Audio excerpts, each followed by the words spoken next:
essa apresentação, ela é resultado de uma pesquisa de 1 ano e meio, que resultou num livro que vai ser lançado ao final do dia. Então, só fazer uma observação aqui. Existe renúncia fiscal, existe incentivo fiscal, benefício fiscal, tributário. A lei de responsabilidade fiscal define lá anistia, remissão, crédito presumido, crédito tributário e tudo mais. Eu não vou tratar especificamente um por um. Tanto no livro que vocês vão ter a oportunidade de receber, eu trato isso como múltiplas estruturas fiscais que formam uma macroestrutura fiscal de financiamento. Essas políticas fiscais financiam o processo de desenvolvimento. Pode ser um processo desigual, pode ser um processo que concentra e centraliza a riqueza, mas essas múltiplas estruturas fiscais, elas estão dentro de uma macroestrutura, que é uma categoria para entender a política tributária. Então eu não vou entrar, porque eu sei que existe diferença entre renúncia, entre benefício, entre incentivo, anistia, tudo mais, mas não é a perspectiva de tratar esse tema, sobretudo uma ótica jurídica. Aqui o foco, a minha formação em economia, na Unicamp, tem a perspectiva de tratar esse tema dentro da perspectiva da economia e da teoria econômica. Eu queria começar essa apresentação com algumas perguntas. A passada foi com uma metáfora sobre a questão do tributos. E essa vou tentar resumir em 30 minutos, porque isso a política fiscal envolve um curso, que são 14 encontros. Então vou tentar ser bem sintético nessa apresentação. Qual o sentido dos estados promoverem política de renúncia de receita tributária? Qual o sentido, qual a finalidade, o objetivo de estabelecer incentivos fiscais? Seria para estimular a demanda efetiva, que é o gasto da empresa, o gasto capitalista? Você dá um incentivo fiscal, o empresário deixa de recolher esse tributo e ele pega esse incentivo, faz investimento, uma nova planta industrial, um novo equipamento, ou pesquisa e desenvolvimento de tecnologia, ou contrata novos trabalhadores? Seria para isso, estimular essa demanda efetiva? Seria para fomentar a demanda agregada, no caso, o crescimento do produto, o crescimento do produto interno bruto do Estado ou da União? Seria para corroborar com esse crescimento do PIB? Seria para estimular o desenvolvimento econômico, que é um dos temas do nosso seminário, desenvolvimento? Existe essa correlação automática, existe essa correlação sintomática. O incentivo, ele é tipo um interruptor, que você aciona ele, automaticamente a lâmpada já se acende. O incentivo, de forma imediata que você concede ele gera emprego logo na semana seguinte, no mês seguinte, no próximo bimestre, trimestre ou semestre? Existe essa correlação sistemática como um interruptor? Seria para promover o desenvolvimento regional? Essa é a finalidade do incentivo? Fazer política social? Então, essas são algumas perguntas que elas, quando você faz um projeto de pesquisa, você tem uma metodologia, você tem uma hipótese norteadora e você tem uma problemática, que são perguntas. Então você vai ao longo desse trabalho percorrendo, descrevendo e pesquisando, buscando responder essas perguntas. Mas o que eu tenho que entender? A partir da minha formação na Unicamp, a perspectiva crítica, a renúncia de receita de impostos é um instrumento de política econômica, que contribui para o processo de acumulação e de valorização do capital. A empresa se valoriza, se amplia, faz novos negócios a partir do não recolhimento do tributo. E aí, esse não recolhimento, aí que está, gera desenvolvimento, emprego, renda e tudo mais. É isso que a gente vai procurar trabalhar neste momento e também no lançamento do livro. Até porque essa apresentação, ela está umbilicalmente interligada com o lançamento do livro. A perspectiva histórica, né? A União, a partir dos anos 60, dos anos 70, 80, ela criou um conjunto de programas federais de incentivos fiscais, de IPI, de imposto de renda, de imposto de importação, de outras contribuições. Criou para quê? Para estimular o desenvolvimento, estimular aquilo que a gente chama o processo de industrialização. A industrialização pesada, ela foi financiada com recursos públicos através do BNDES, através de outros bancos públicos e através de incentivos de programas federais. Então, mas só o que aconteceu? Nos anos 80, com a crise da dívida, com o endividamento fiscal e financeiro do Estado, houve o quê? O Estado brasileiro desmontou um conjunto de programas de incentivos fiscais, programas, planos, projetos, que foram criados nos anos 60 com o plano de metas, nos anos 70 pelo primeiro PND, o Programa Nacional de Desenvolvimento, o Plano Nacional, pelo segundo PND, o segundo Plano Nacional de Desenvolvimento, para estimular o quê? A indústria, não comércio, não serviço. Um incentivo fiscal para a indústria, para a média e para a grande indústria. Mas o Estado foram introduzindo medidas, foram fazendo reformas e foram desmontando parcialmente todos esses programas de incentivo fiscal. A crise da dívida em 82, o acordo com o FMI em 83, a máxima desvalorização da moeda em 83 também, a inflação em 83, a elevação dos juros da dívida interna em 83, depois a estatização da dívida pública. A grande parte das dívidas do país nos anos 70 e 60 eram privadas. O Estado brasileiro estatizou todas as dívidas das grandes empresas. Os sucessivos planos de recuperação econômica, melhor, de estabilização dos preços, a moratória da dívida externa. Então, todos esses fatores correlacionados, interligados em si, o Estado fez uma política de ajuste e desmontou todo o programa de incentivos fiscais federais. Em 88, o que aconteceu? Com a Constituição, o Estado concedeu maior autonomia fiscal, maior independência relativa para o Estado formular política de desenvolvimento econômico, regional e industrial com base no ICMS, não mais no ICM. E para finalizar, em 89, no ano seguinte da Constituição, houve a Operação Desmonte. Essa Operação Desmonte, através de medidas provisórias, através de decretos, extinguiu quase a totalidade dos programas de incentivos fiscais federais. E aí o que houve? Em função disso, toda aquela política nacional de desenvolvimento estava ancorado num grande tripé, que era o crédito subsidiado do BADESP, do BNDES, que eram os programas de incentivos fiscais e que eram o gasto público estatal orçamentário. Foi desmantelado um tripé importante, o Estado ficou capenga, que eram os incentivos fiscais. Nessa perspectiva, com maior autonomia fiscal e independência, num processo de globalização, começaram a gente ver as grandes cadeias globais de valor, essas empresas elas perderam recursos porque foram cortados esses programas.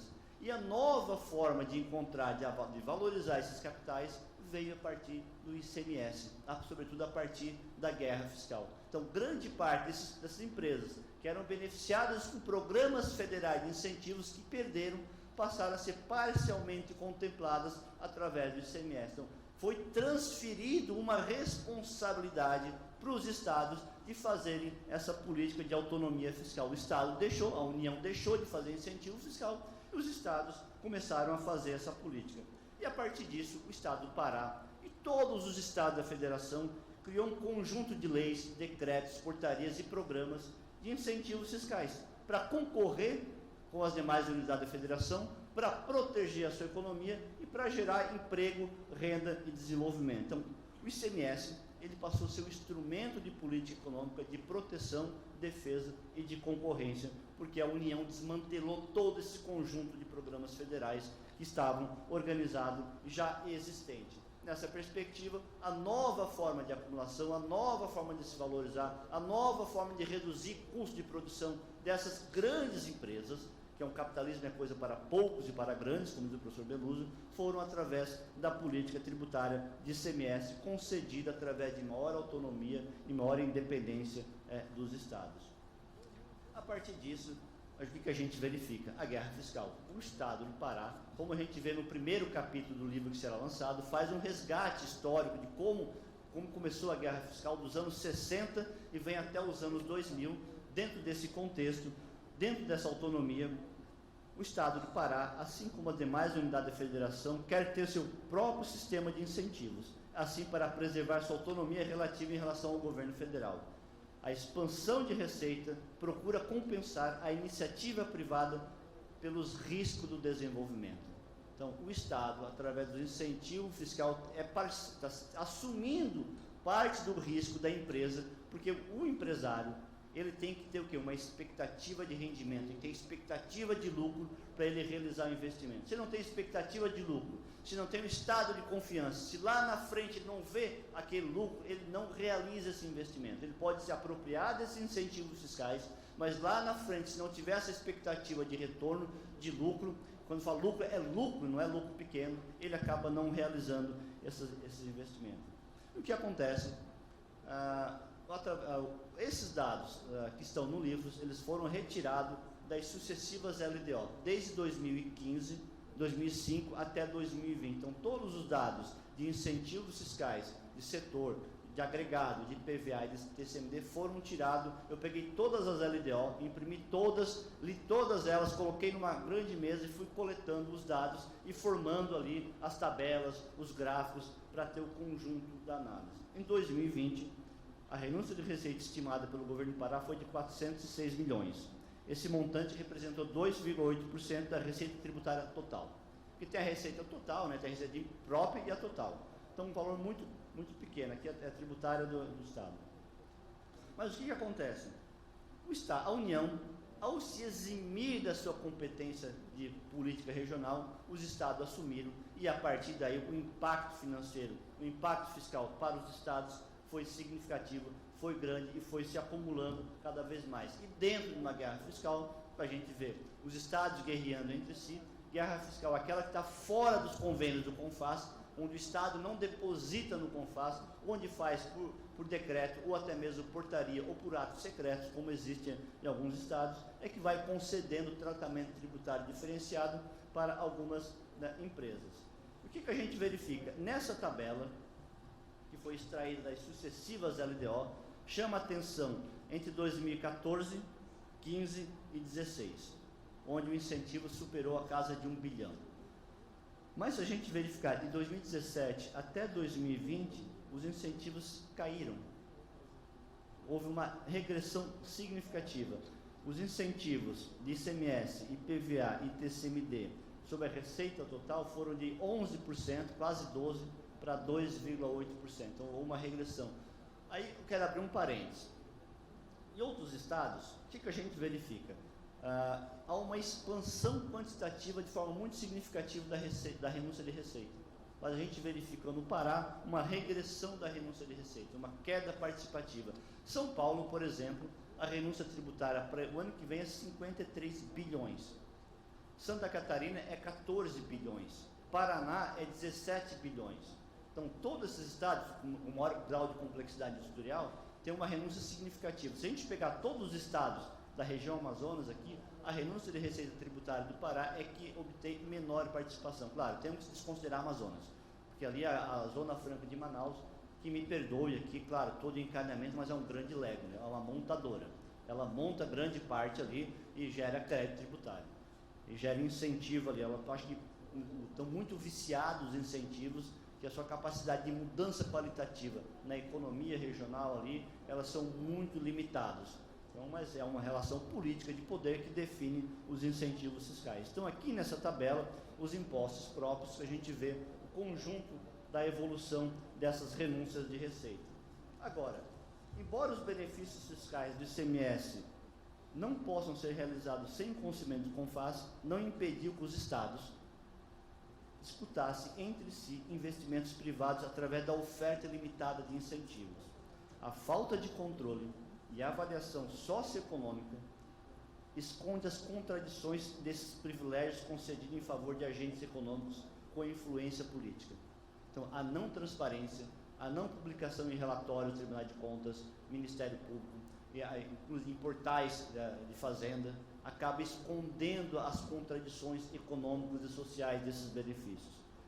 Ao contrário da doutrina neoliberal, que dissemina a crença de que os incentivos fiscais fomentam o crescimento, o desenvolvimento, em última instância, asseguram um desenvolvimento desigual. A gente vai ver mais à tarde, que uma mesa sobre incentivos fiscais e desenvolvimento, mostrar que esse desenvolvimento ele é desigual, porque o incentivo é desigualmente distribuído no território do Pará e desigualmente distribuído de forma desigual no território nacional. Então, em suas escalas, acaba acirrando a concentração e a centralização econômicas em grandes regiões. Mas agora, o percentual de maior incentivo fiscal ou de menor incentivo fiscal reflete em força política e econômica. Assim como a dívida ativa é definida por e a partir de uma relação de poder, os incentivos fiscais também são a partir de uma relação política de poder. Num trabalho que eu fiz para um outro estado, o que foi possível verificar? Que do total de empresas registradas na junta comercial de um estado, apenas não chega a 1,5% das empresas se apropriam da totalidade do incentivo fiscal. Então, o incentivo fiscal das suas múltiplas estruturas, ele está concentrado e está centralizado na pouca e grande empresa. O Simples Nacional tem um benefício fiscal do Simples Nacional, mas não tem benefícios em outras instâncias. Então, o incentivo fiscal é para poucas e grandes empresas. Quem é que tem crédito de exportação? São poucas e grandes empresas. Pega em Santa Catarina. Qual é o grande incentivo fiscal para o agronegócio? É a BR Foods. É uma grande empresa que tem grande tratamento tributário por causa de uma lei Candir. Então, grande parte é dessa empresa. Então, os benefícios fiscais, eles se concentram e centralizam nas suas grandes empresas. Embora a lei tributária seja isonômica, né? Ela não pode dar privilégio, conceder privilégio, mas é para a grande e pouca empresa que se apropria de incentivo fiscal. Agora eu quero trazer um ponto importante aqui, gente. Existe uma crença muito grande que está canonizada. Como disse Celso Furtado, o PIB é a vaca sagrada dos economistas. Se a gente pegar na Índia, a vaca é um animal sagrado. Então, o crescimento do PIB, ele é a vaca sagrada dos economistas. E o que a gente verifica? Que há uma narrativa muito consolidada no meio empresarial, nas assembleias legislativas, na mídia, na grande mídia, que o incentivo fiscal, ele é sinônimo de emprego.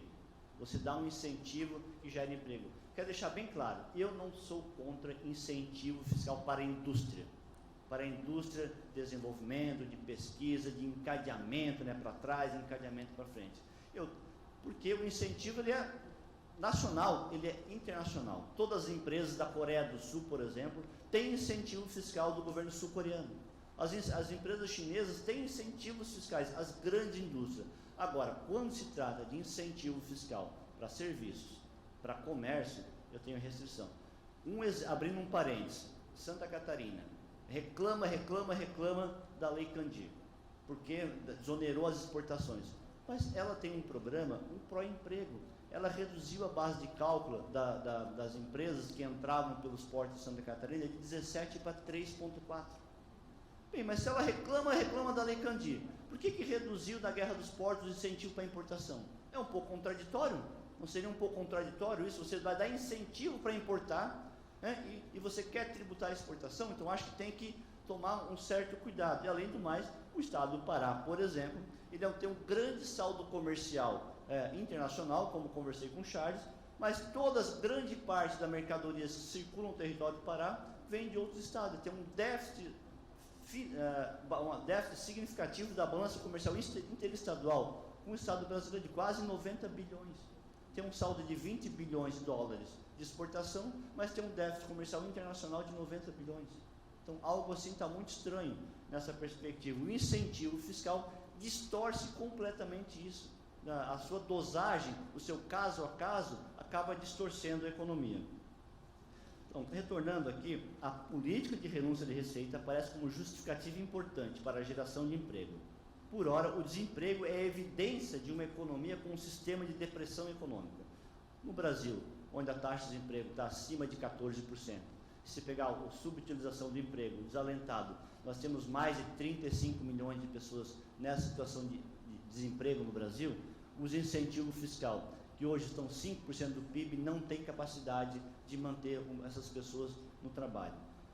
Na economia paraense, assim como na economia mundial, milhares de pessoas dependem exclusivamente do trabalho, seja ele precário ou não, para sobreviver. Trabalhar para viver e viver para trabalhar. Mas no estado do Pará, uma região rica em recursos minerais, com baixa capacidade para gerar emprego, a gente viu que o emprego da mineração aqui é muito pequeno. Trata-se de uma região no qual o número de beneficiários do programa Bolsa Família, que acabou o Bolsa Família, supera o número de empregos de carteira assinada. Então, algo muito errado aí, onde A gente vê as contradições da pobreza, que é uma riqueza mineral, mas uma pobreza social, uma riqueza concentrada e centralizada em poucas e grandes empresas, em poucos e grandes acionistas, e uma pobreza esparramada pela totalidade do território. Nessa perspectiva, o que traz esses gráficos do IBGE? O primeiro e o segundo, que é a taxa composta de subutilização da força de trabalho, o segundo, a taxa de desocupação. A gente verifica que de 2012 a 2021, aqui é o primeiro trimestre de 2021, a taxa de subutilização no Pará está 35%. E a taxa de desemprego no Pará aqui está em 14%. Então, por mais que você faça uma política de expansão quantitativa dos incentivos, a sua capacidade qualitativa de reduzir esses indicadores, de gerar mais emprego, ela é muito limitada. Porque o que vai determinar o investimento na empresa? É o incentivo fiscal, sim, mas é o crédito tributário, é o crédito bancário, é o estado de confiança. Será que existe um estado de confiança na economia nacional? Será que existe uma confiabilidade de investimento na economia nacional em depressão, onde há uma grande parte de pessoas não estão no mercado consumidor? Então, o incentivo fiscal, dentro de uma cesta de variáveis macroeconômicas e microeconômicas, é apenas um componente. Não é o componente determinante do emprego, da renda e do desenvolvimento. É toda uma totalidade, uma política industrial. Nós temos política industrial no Brasil? Não temos. Então, você dá incentivo sem uma política industrial, sem uma política macroeconômica coordenada industrialmente. Nós temos um processo de desindustrialização, é um sinônimo que a gente não tem uma política coordenada e avançada. Nessa perspectiva, a taxa de desemprego do Pará sobe, no Brasil sobe em quase a totalidade do território nacional. Então, aqui a gente já verifica que não é uma correlação tão sintomática, tão direta, né? Não é no Pará, isso é nacional. Isso é São Paulo, Rio de Janeiro, Espírito Santo, Rio Grande do Sul, Santa Catarina, a totalidade do território. Isso que nós estamos fazendo é olhando o lado avesso do tributo.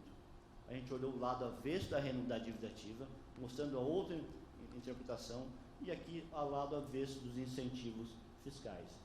O que a gente verifica também? Em uma década, o Estado do Pará gerou apenas 224 mil empregos. Isso aqui são dados oficiais do IBGE. Formais, passando de 870 mil para um pouco mais de um milhão. O saldo foi puxado pelo setor de serviços, comércio e administração pública. Não foi da indústria.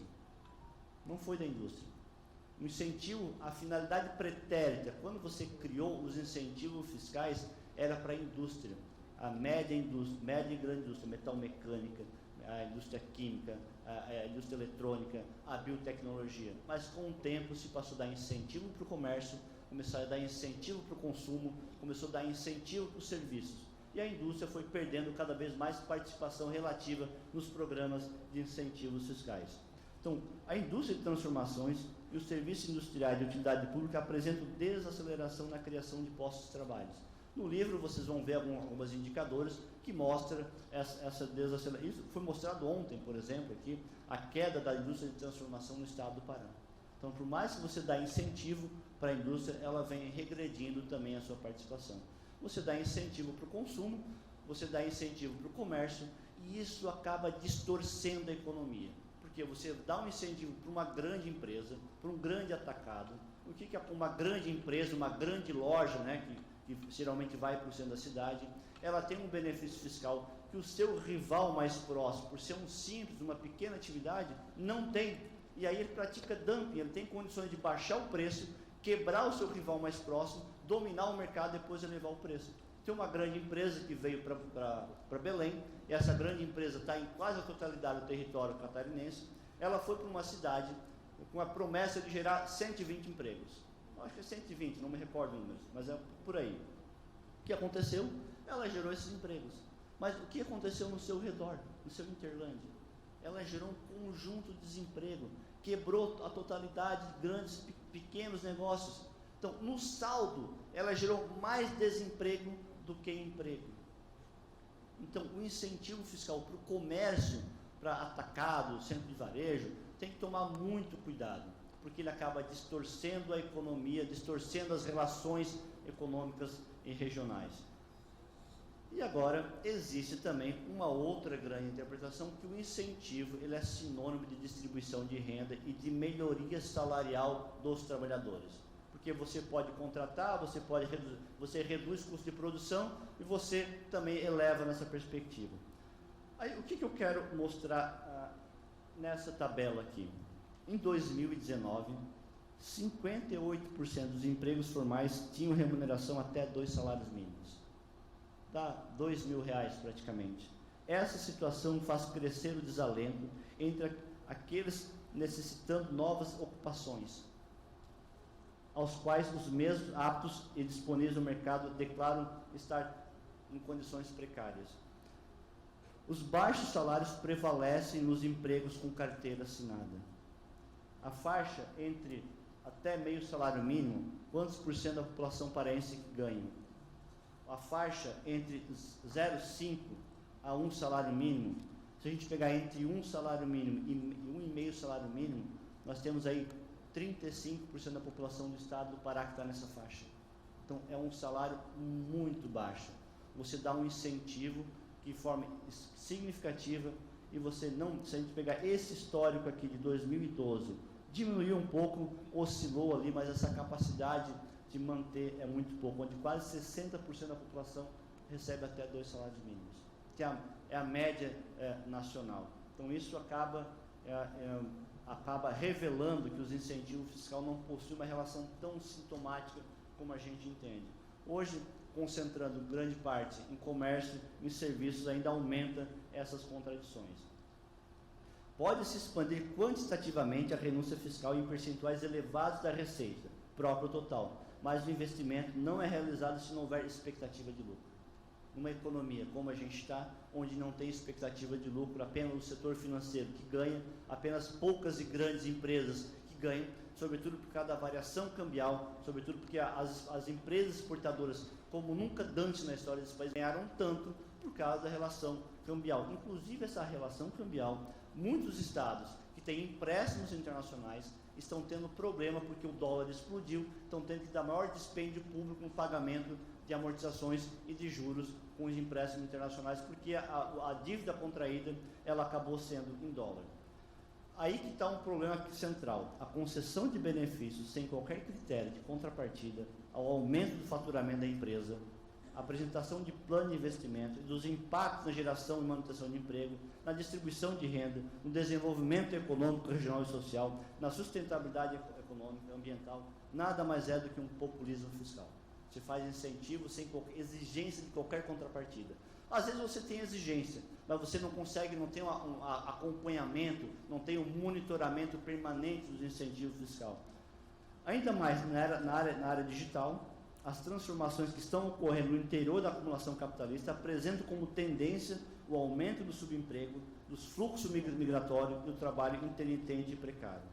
Então, hoje já temos quase 58 milhões desalentados, desempregados, já perderam qualquer perspectiva no Brasil. Uma população de 210 milhões de brasileiros, você tem um incentivo fiscal da União, que é 5% do PIB. Se você somar os incentivos fiscais de todos os estados brasileiros, nós chegamos a 9% do PIB, e essa capacidade de transformação, de realização, elas são muito ínfimas, muito efetivas. Meu tempo está se esgotando, mas já estou terminando. O que eu quero apresentar aqui? Que essas políticas de incentivo fiscal, assim como a dívida ativa, promove desvinculação constitucional de receita. Você dá um incentivo, nesse incentivo que você deu de 1 milhão, 2 milhões, 3 milhões, existe um recurso vinculado entre saúde, entre educação e entre pacto federativo. Então, os municípios também acabam, muitas vezes, alguns municípios ganham, porque as empresas vão lá para aquele território, fazem atividade econômica, mas a totalidade acaba perdendo, porque isso interfere em menor transferência no pacto federativo. Então, nessa perspectiva, desses quase 10 bilhões de reais renunciados em valores nominais, gerou desvinculação de recursos na educação, na saúde, interferindo diretamente no pacto federativo. No livro, tem um capítulo somente sobre essas desvinculações dessas duas áreas e também no pacto federativo. Essa subtração de recursos pode comprometer diversas ações estratégicas, sobretudo no plano estadual de educação. nós tem 20 metas e diretrizes no Plano Estadual de Educação, com destaque para atendimento às necessidades educacionais. Inclusive, se eu não me engano, o prefeito Edmilson de Belém mencionou que o Pará, Belém do Pará, é um dos piores indicadores no IDEB. É um dos piores. E você faz uma educação pública, universal e de qualidade, também com política permanente de financiamento público. Então, acaba, sobretudo a população do campo, as comunidades indígenas, as comunidades quilombolas, que acabam perdendo mais. Com a base de cálculo da quota parte dos 144 municípios paraenses, não está deduzido os valores renunciados. Então, acaba também prejudicando esses valores. Entrando nas considerações finais, para não extrapolar muito o meu tempo, a tributação não é somente uma ferramenta de extração de recursos do contribuinte, pessoa física ou pessoa jurídica, é também uma forma de influenciar o comportamento de uma sociedade, estabelecendo os rumos de uma economia e definindo as relações sociais de poder. A estrutura tributária, assim como as contas nacionais, é resultado de uma construção social, que está em constante movimento, refletindo a correlação de forças políticas e econômicas de frações de classes sociais. Nessa perspectiva, a renúncia de receita, que está infracionada em múltiplos programas, crédito tributário, redução de base de cálculo, modalidades para setores como indústria, comércio, serviços, independente do seu tamanho e abrangência, condições fiscais e financeiras para que empresas possam ampliar e acumular e valorizar no seu mercado. Por fim, eu queria aqui ler uma passagem de Thomas Hobbes. Acredito que todos conhecem o livro O Leviatã, que é uma espada do Leviatã, é um grande livro clássico. Uma passagem assim que eu recordo dela assim, ó, tal como um relógio, fazendo uma metáfora aqui, e outros mecanismos algo complexo, é impossível saber com exatidão qual é a função de cada uma das peças e pequenas engrenagens, salvo demonstrando todo e estudando, um por um, a matéria, a forma, o movimento dos elementos. Com a renúncia de receita tributária é a mesma coisa, temos que olhar a totalidade da política, entender e questionar, é emprego, gera renda, gera desenvolvimento, gera encadeamento. Quando a gente vai fazer o movimento da totalidade, como um caleidoscópio, faz todos os movimentos aqui, nós conseguimos o quê? Encontrar as contradições. A mesma coisa nessa metáfora que o Hobbes utiliza com o relógio. Temos que olhar todas as partes para entender o movimento da totalidade. Então, a renúncia de receita é importante, entendo, para o setor industrial, que gera encadeamento, aumento de faturamento, desenvolvimento. Agora, quando se trata para comércio e serviços, as contradições se ampliam ainda muito mais significativa. Aí será, o conjunto da coletividade do Pará, do Brasil, sai ganhando com os benefícios fiscais?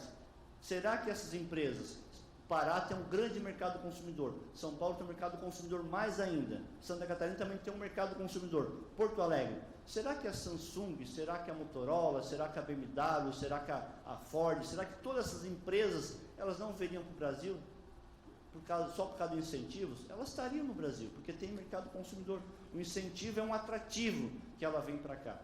Mas o problema é se está dentro do Pacto Federativo, dentro do contexto de guerra fiscal, que acaba distorcendo o sistema tributário, que acaba criando privilégios, que acaba criando esconderijos, né, fiscais, como colocou a professora, e essas contradições vão se aumentando e vão se acirrando. Então, dentro do meu tempo, o que eu tinha para apresentar aos senhores e às senhoras era isso. Muito obrigado.